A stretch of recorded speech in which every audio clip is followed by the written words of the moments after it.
नमस्कार प्यारे साथियों, स्वागत करता हूं आप सभी का अपने प्यारे यूट्यूब चैनल पावर ऑफ ज्ञान क्लासेस के आज की इस बेहतरीन सी क्लास में। तो प्यारे साथियों, आज के इस क्लास में जो कि हमारा जो लेक्चर है प्यारे साथियों, इस क्लास का हमारा जो लेक्चर है वो 9वां है। इसके पहले हमने इस चैप्टर का यानी जैव प्रक्रम का 8 लेक्चर कर लिया है। यदि आपने इन सभी लेक्चर्स में से एक भी लेक्चर आपसे छूट गई हो तो जाकर के आप उन लेक्चर्स को पूरा कर लीजिए। तो प्यारे साथियों, आज के इस क्लास में हम किन किन टॉपिक पर बात करने वाले हैं, सबसे पहले वो देख लीजिएगा। आज का यह टॉपिक जो है बहुत ही ज़्यादा इंपॉर्टेंट है, क्योंकि हमारे पेपर में ये बहुत ही बार पूछा जा चुका है। जैसा कि आप लोग भी इस बात से वाकिफ होंगे कि उत्सर्जन व मनुष्य में जो उत्सर्जन कैसे होता है, ये हमारा जो है जैव प्रक्रम का मोस्ट इंपॉर्टेंट एक टॉपिक है। तो देखिए, आज हम पढ़ेंगे कि उत्सर्जन आखिरकार होता क्या है और मनुष्य में उत्सर्जन कैसे होता है।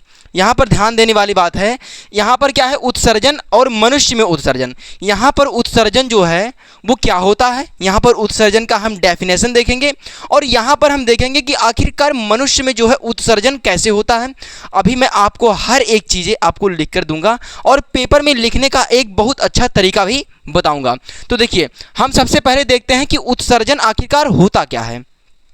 तो हम सबसे पहले देखते हैं आखिरकार उत्सर्जन होता क्या है। सबसे पहले मैं उत्सर्जन का डेफिनेशन लिख देता हूं, उसके बाद हर एक चीज़ को मैं आपको समझाऊंगा। देखिए, उत्सर्जन किसे कहते हैं। देखिए, शरीर की कोशिकाओं में क्या होता है, अनेक प्रकार की क्या होती हैं, रासायनिक अभिक्रियाएं होती रहती हैं। हमारे जो शरीर के सेल्स हैं, हमारी बॉडी के जो सेल्स हैं, उसमें अनेक प्रकार का क्या होता है, केमिकल रिएक्शन होता है। और जब केमिकल रिएक्शन होता है तो उनसे कुछ उत्पाद का निर्माण होता है। तो देखिए, शरीर की कोशिकाओं में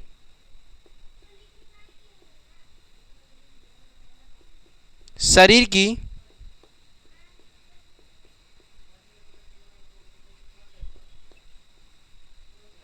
की कोशिकाओं में अनेक प्रकार की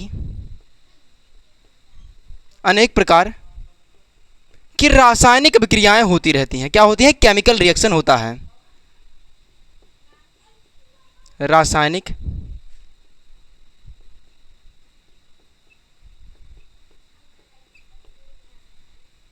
रासायनिक अभिक्रियाएं होती हैं,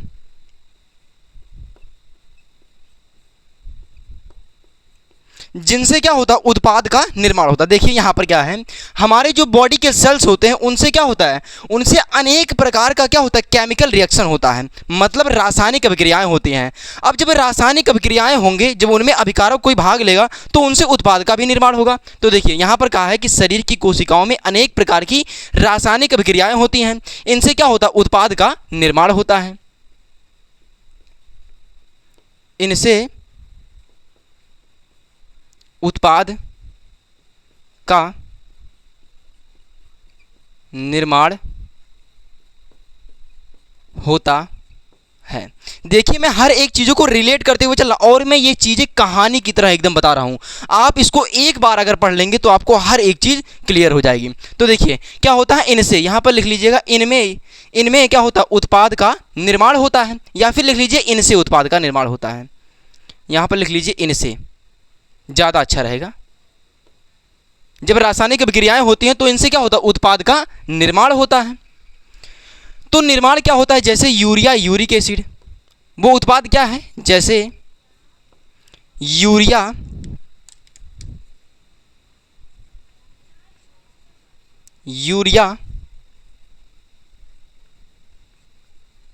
यूरिक एसिड। तो हमने क्या देखा, शरीर की कोशिकाओं में क्या होता है, अनेक प्रकार की रासायनिक अभिक्रियाएं होती हैं और इनसे उत्पाद का निर्माण होता है, जैसे यूरिया, यूरिक एसिड या अमीनो अम्ल। और ये जो निर्माण हो रहे हैं, इनको हम क्या कहते हैं, अपशिष्ट पदार्थ कहते हैं। देखा क्या है, इसको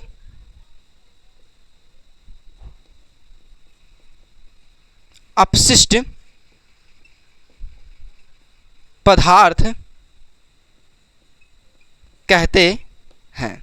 ये जो इनका निर्माण हो रहा है, यूरिया, यूरिक एसिड, इनका जो निर्माण हो रहा है, इनको हम क्या कहते हैं, अपशिष्ट पदार्थ कहते हैं, जिनकी उपस्थिति जो होती है शरीर के लिए हानिकारक होती है। मतलब इनकी उपस्थिति, मतलब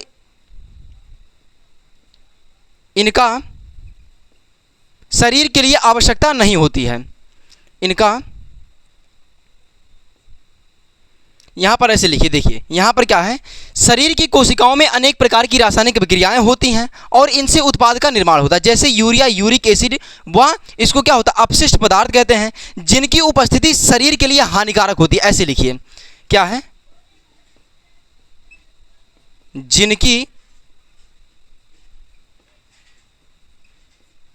जिनकी उपस्थिति शरीर के लिए क्या होती है, हानिकारक होती है, शरीर के लिए हानिकारक होती है, हानिकारक होती है। मतलब हमने यहाँ बताया कि जो इनकी उपस्थिति जो हो रही है, ये किसकी उपस्थिति, यूरिया, यूरिक एसिड, इनकी जो उपस्थिति है वो शरीर के लिए क्या है, हानिकारक होती है। ऐसे पदार्थों को, मतलब इनको शरीर से बाहर निकालने की प्रक्रिया को ही हम क्या कहते हैं, उत्सर्जन कहते हैं।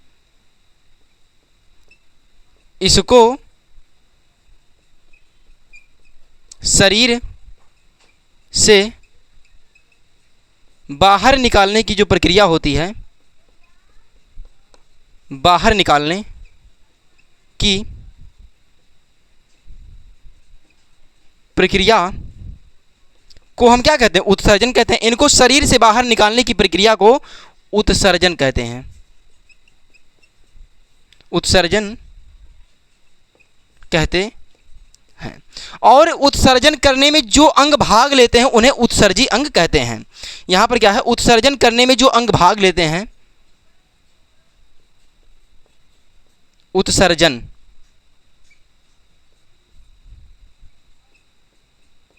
करने में जो अंग भाग लेते हैं उन्हें हम क्या कहते हैं, उत्सर्जी अंग कहते हैं। उन्हें क्या कहते हैं, उत्सर्जी अंग कहते हैं।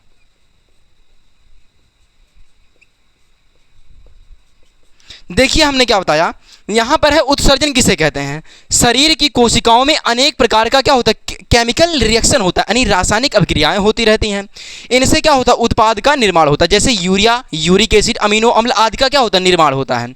इनको क्या होते हैं, अपशिष्ट पदार्थ कहते हैं। ये जो उत्पाद बन रहा है इन्हीं को हम क्या कहते हैं, अपशिष्ट पदार्थ कहते हैं, जिनकी उपस्थिति हमारे शरीर के लिए हानिकारक होती है। मतलब इसकी हमारे शरीर के लिए आवश्यकता नहीं होती है। तो क्या होता है, जिनकी उपस्थिति शरीर के लिए हानिकारक होती है और इसको शरीर से बाहर निकालने की प्रक्रिया को हम क्या कहते हैं, उत्सर्जन कहते हैं। ये जो उत्पाद बन रहे हैं इनको हम शरीर के क्या करते हैं, बाहर निकालते हैं, और बाहर निकालने की प्रक्रिया ही क्या कहलाती है, उत्सर्जन कहलाती है। उसके बाद देखिए, उत्सर्जन करने में जो अंग हमारा भाग लेता है उन्हीं को हम क्या कहते हैं, उत्सर्जी अंग कहते हैं। आई होप कि आपको यह उत्सर्जन जो है समझ में आ गया होगा। अब हम बात करते हैं कि मनुष्य में उत्सर्जन कैसे होता है। तो देखिए, अब मनुष्य में उत्सर्जन कैसे होता है, मतलब हमारे अंदर, हम आप क्या हैं, मनुष्य हैं। अब हमारे अंदर जो उत्सर्जन होता है वो कैसे होता है, देखिए यहाँ पर है, उत्सर्जन तंत्र में क्या होता है, उत्सर्जन तंत्र जो होता है शरीर में अपशिष्ट पदार्थों का क्या करता है, संग्रह तथा निष्कासन करता है। देखिए उत्सर्जन तंत्र जो होता है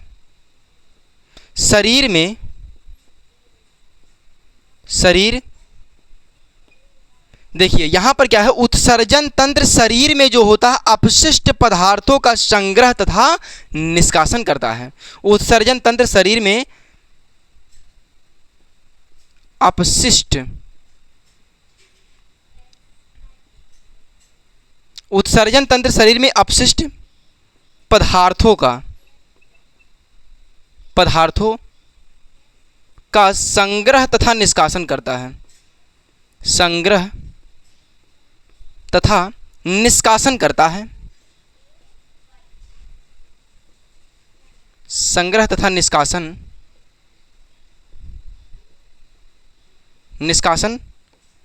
करता है। अब उत्सर्जन करने में क्या होता है, बहुत से अंग भाग लेते हैं। तो देखिए इनमें निम्न प्रकार के अंग क्या होते हैं, भाग लेते हैं। इसमें निम्न प्रकार के अंग भाग लेते हैं।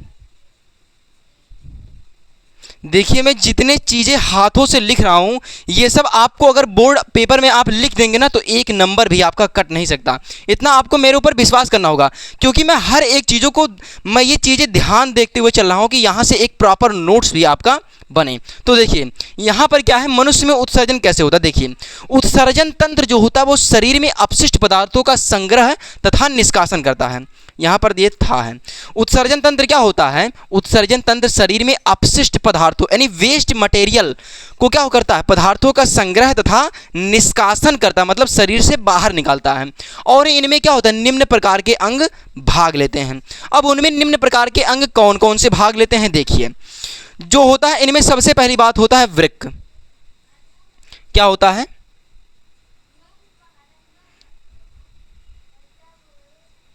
वृक्क। मूत्र वाहिनियां, मूत्राशय तथा मूत्र मार्ग होता है। यहां पर देखिए वृक्क हमने देखा और उसके बाद मूत्र वाहिनियां, मूत्र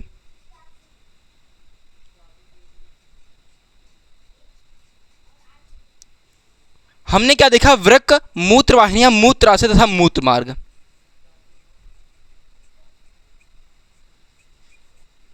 मूत्राशय और चौथा क्या है, मूत्र मार्ग, मूत्र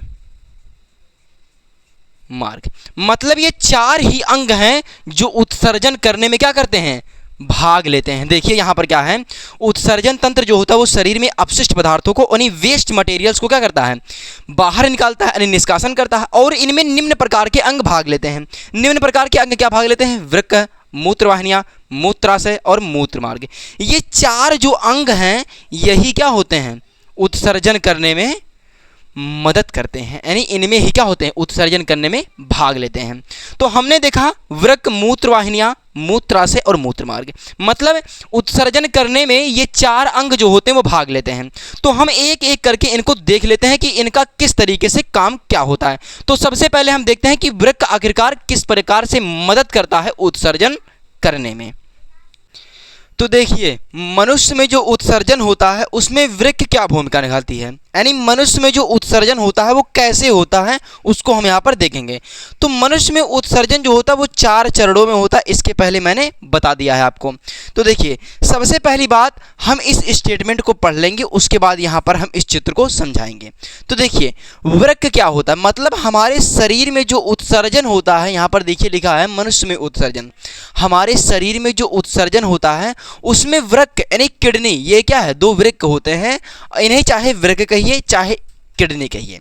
तो ये हमारे शरीर में जो होता है उत्सर्जन में किस प्रकार से भूमिका निभाते हैं उसको हम देखेंगे। तो देखिए वृक्क क्या होता है, मानव शरीर में सेम के बीच की आकृति वाले, मानव शरीर में क्या होता है, सेम के बीच की आकृति वाले जो होते हैं दो वृक्क जो होते हैं रीढ़ की हड्डी के दोनों ओर पेट के क्या होता है, पिछले भाग में होते हैं। मतलब जो इन वृक्क की जो आकृति होती है वो सेम के बीज के वाले की आकृति की होती है।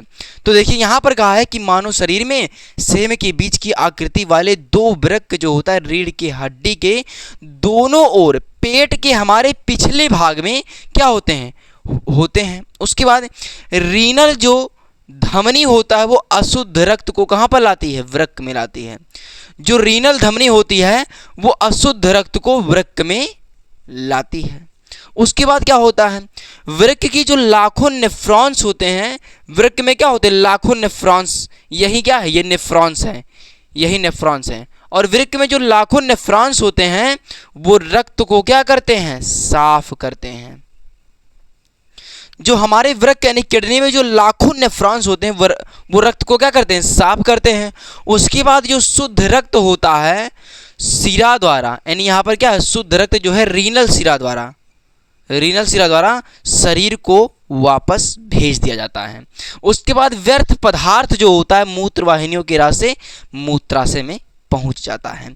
इतनी बात है वृक्क का स्टेटमेंट। लेकिन यहाँ पर समझने वाली बात है, सबसे पहली बात इस चित्र को देखिए। समझने से ज़्यादा हमें ये जरूरी होता है कि हमें अपने बोर्ड पेपर में लिखना कैसे है, क्योंकि एग्जामिनर जो है आपको ये नहीं दिखाएगा कि आपको कितना आता है। एग्जामिनर बस इतना देखेगा कि बच्चा कितना लिखा है और किस तरीके से लिखा है। जितना अच्छा आपका लिखने का तरीका होगा और जितनी चीज़ें अच्छे लिखेंगे उतने ही के आपको नंबर मिलेंगे। तो मैं ये देखते हुए चल रहा हूँ कि यहाँ से आपका एक प्रॉपर नोट्स भी बने और हमारे बोर्ड पेपर में लिखने का तरीका भी कैसे है ये है। तो देखिए यहाँ पर सबसे पहले आप मनुष्य में उत्सर्जन हेडिंग डालेंगे, उसके बाद एक एक पॉइंट करके लिखेंगे, जो कि पेपर में लिखने का बहुत अच्छा तरीका है। तो हमने बताया कि जो वृक्क होता है वो मानव शरीर में सेम के बीज की आकृति वाले जो होते हैं रीढ़ की हड्डी के पेट के पिछले भाग में स्थित होते हैं। अब रीनल जो धमनी होती है वो अशुद्ध रक्त को वृक्क में लाती है। अब वृक्क जो होता है वो रक्त को साफ करता है। उसके बाद रीनल सिरा द्वारा वह शरीर के अंगों में भेज दिया जाता है। जो वेस्ट मटेरियल्स होता है वो मूत्र वाहिनियों के रास्ते मूत्राशय में पहुंच जाता है। तो अब देखिए इस चित्र में ये हमारा क्या है, वृक्क यानी किडनी है। तो वृक्क यानी किडनी में जो होता है रक्त जो होता है वो शरीर से यहाँ पर जाता है, शरीर के अंगों से रक्त यहाँ पर जाता है। किसके माध्यम से जाता है, रीनल धमनी के माध्यम से जाता है। आई होप कि आपको इतनी बात क्लियर है। मतलब यहाँ पर जो है रक्त जो होता है वृक्क में आता है। अब वृक्क में जो लाखों नेफ्रॉन्स छोटी छोटी यूनिटें होती हैं वो रक्त को क्या करती हैं, साफ करती हैं। और जब रक्त को साफ कर लेती हैं तो जो वेस्ट मटेरियल्स होता है यानी जो मूत्र होता है वो मूत्र वाहिनियों के माध्यम से, यानी ये क्या है, मूत्र वाहिनी है। यहाँ पर देखिए लिखा है मूत्र वाहिनी। इन मूत्र वाहिनियों के माध्यम से यहाँ से जो है रक्त को साफ किया जाएगा। वेस्ट मटेरियल यानी मूत्र जो होगा वो आकर के मूत्राशय में स्टोर हो जाएगा। यहाँ पर क्या होगा, आकर के एकत्रित हो जाएगा।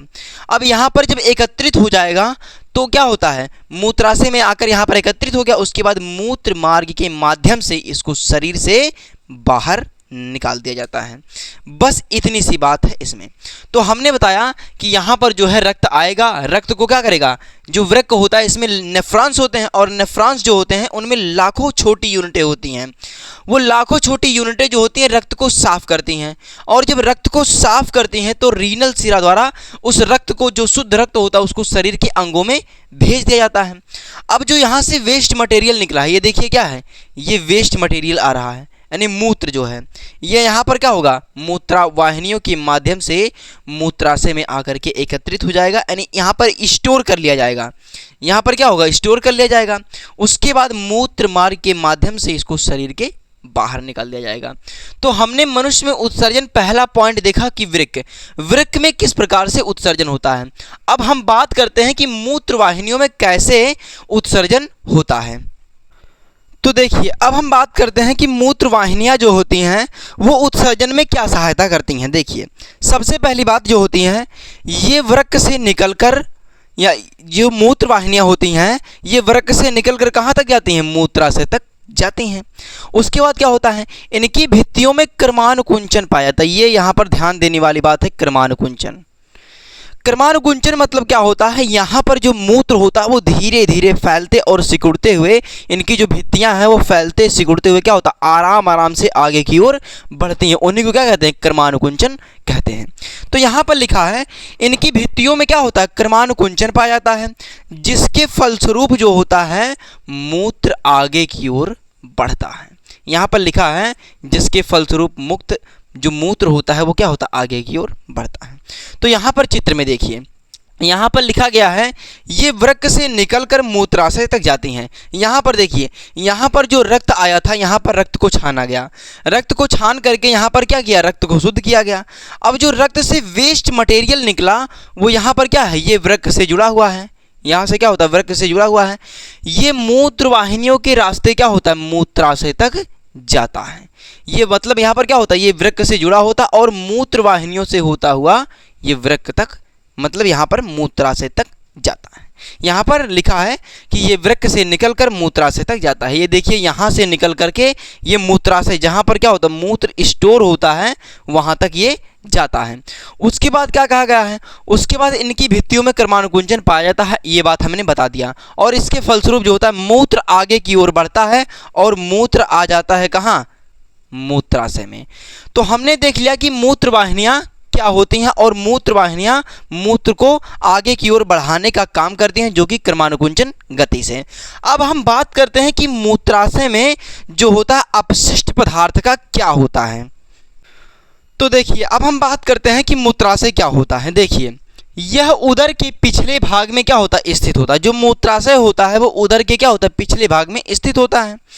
उसके बाद मूत्राशय में जो होता है वाहिनियाँ आकर के क्या होती है, खुलती हैं। ये देखिए, जो मूत्र वाहिनियाँ हैं यानी जो अपशिष्ट पदार्थ जहाँ से आता है, मूत्र वाहिनियाँ कहाँ आकर के खुलती हैं, मूत्राशय में खुलती हैं। वही यहाँ पर लिखा है। यहाँ पर लिखा है कि जो होता है मूत्राशय में वाहिनियाँ आकर के खुलती हैं। यहाँ पर क्या होता है, वाहिनियाँ आकर के खुलती हैं। वह इससे मूत्र को क्या किया जाता है, संग्रहित किया जाता है। मतलब यहाँ पर मूत्र को इकट्ठा किया जाता है। तो मूत्राशय का काम केवल इतना होता है कि ये वाहिनियाँ जो होती हैं यहाँ पर आकर के खुलती हैं और मूत्र को यहाँ पर एकत्रित किया जाता है, यानी संग्रहित किया जाता है। अब बात करते हैं कि मूत्र मार्ग क्या होता है। ये जो मूत्र मार्ग होता है इसको हम कहते हैं मूत्र मार्ग। उसके बाद क्या होता है, मूत्राशय का जो पश्च भाग होता है वो सकरा होकर के, मतलब पीछे जाकर के एक पतली नलिका में क्या होता है, परिवर्तित हो जाता है। यहाँ पर लिखा है पतली नलिका में क्या होता है, परिवर्तित हो जाता है। जो मूत्राशय है उसका जो पश्च भाग यानी जो पीछे वाला भाग होता है वो क्या होता है, एक पतली नलिका में परिवर्तित हो जाता है। और क्या होता है, सकरा होकर के एक पतली नलिका में परिवर्तित हो जाता है, जिसे हम क्या कहते हैं, मूत्र मार्ग कहते हैं। तो एक बार फिर से इस चित्र को समझ लीजिएगा। यहाँ पर चित्र को समझने के साथ साथ मैंने ये भी बताया कि आपको एक बेहतर तरीका लिखने का पता होना चाहिए बोर्ड पेपर में। तो देखिए, यहाँ पर क्या है, यहाँ पर जो है रक्त आता है किसमें, वृक्क में या किडनी में। तो जो वृक्क या किडनी होता है वो रक्त को क्या करता है, छानता है। कैसे रक्त को छानता है, क्योंकि इसमें लाखों नेफ्रॉन्स जो होते हैं वो छोटी छोटी यूनिट में क्या होते हैं, लगे रहते हैं। जिससे यहाँ पर जो अशुद्ध रक्त आता है, अशुद्ध रक्त कौन लाता है, रीनल धमनी लाती है। यहाँ पर रीनल धमनी अशुद्ध रक्त को क्या करती है, छानता है और उसे शुद्ध बनाता है। शुद्ध रक्त जो होता है वो रीनल शिरा द्वारा शरीर को भेज दिया जाता है, यानी शरीर के सभी अंगों में रक्त को भेज दिया जाता है। उसके बाद जो अपशिष्ट पदार्थ होता है वो वृक्क से निकलकर मूत्र वाहिनियों के माध्यम से कहाँ, मूत्राशय में आकर स्टोर हो जाता है। उसके बाद जो मूत्राशय होता है वो जो अपशिष्ट पदार्थ है यानी जो मूत्र है उसको संग्रहित कर लेगा, यहाँ पर क्या होगा, रख लेगा। उसके बाद जो होगा यहाँ पर रक्त को मतलब यहाँ पर जो मूत्र है उसको एकत्रित कर लेगा। उसके बाद मूत्र को एकत्रित करने के बाद यह मूत्र मार्ग के माध्यम से शरीर से क्या होता है, बाहर भेज दिया जाता है। तो आई होप कि आपको मनुष्य में जो उत्सर्जन होता है वो कैसे होता है, इसके कितने चरण होते हैं, मैंने ये भी बता दिया। और एक बात ध्यान रखिएगा, ये हमारे पेपर के लिए बहुत ही ज़्यादा इम्पॉर्टेंट है। तो आई होप कि यह क्लास आपको बहुत अच्छी समझ में आई होगी। तो प्यारे साथियों, आज की क्लास को यहीं तक रखते हैं। अगर आपको वीडियो अच्छी लगी हो तो लाइक, सब्सक्राइब, कमेंट जरूर कीजिएगा। Thank you.